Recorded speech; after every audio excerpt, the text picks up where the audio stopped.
Life was proceeding at its usual pace. With all its happenings, colors, hopes, and struggle in these villages. The people lived in peace, cultivating not just land, but also aspirations for the future.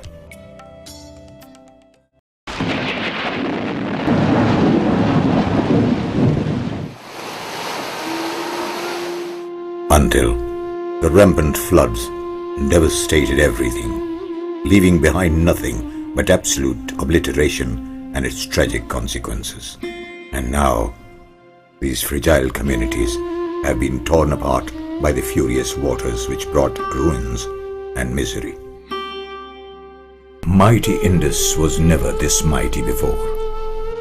Not since 80 years has there been anything this extreme. The worst calamity began with unprecedented monsoon rains in Khyber Pakhtunkhwa, Sindh, Balochistan and Punjab, leaving massive devastation in its wake. In Punjab alone, more than 6 million people displaced, over 500,000 houses, over 1,700 villages have been severely damaged. The devastation has spread to vital infrastructure such as roads, bridges and irrigation networks. Its path of destruction burst out from the district of Miawali and spread to the districts of Bakkar, Lehya, Muzaffargarh, DG Khan, Rajanpur, Rahim Yar Khan, Kushab, Sargodha, Jhang and Multan, in rivers of torment grievously affecting people, land, crops, livestock, infrastructure and public buildings. In a word, it's a catastrophe. The enormity of this humanitarian crisis required concerted planning and a seamless transition into the rehabilitation and reconstruction phase. The government of Punjab took immediate steps to rebuild life in these affected areas, making efforts not only in Punjab but also in some of the other affected provinces.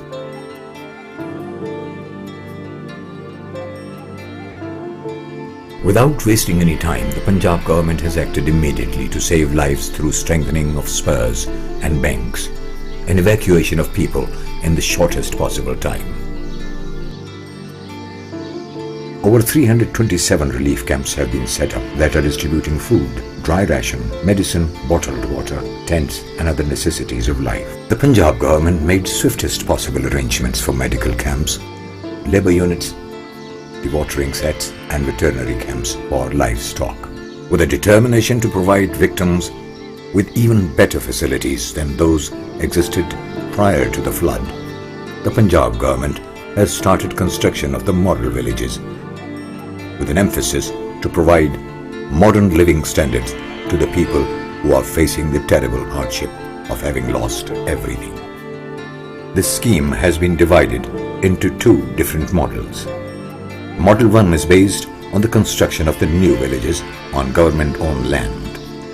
Model 2 consists of the reconstruction of the destroyed villages on their own land, where each collapsed house has to be rebuilt at its existing site. The Punjab government has assured the numerous facilities and amenities for the residents of the model villages.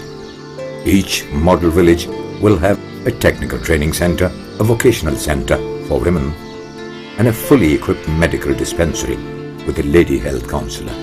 In order to provide better educational facilities, there would be one primary school for every 3 villages. Each model village will have its own water filtration plant to ensure the residents are provided with clean water. All streets in these model villages are going to be bricked and provided with street lights. There will be livestock enclosures for the convenience of the farmers. And as a further step to improve the quality of living, the Punjab government will install environment-friendly biogas plants in the model villages. Each standard plant will produce 25 kilowatt of electric power.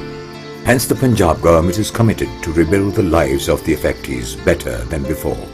To ensure absolute transparency, only private sector agencies will be hired for the construction purposes. The complete realization of this revolutionary plan requires substantial investment over a period of time.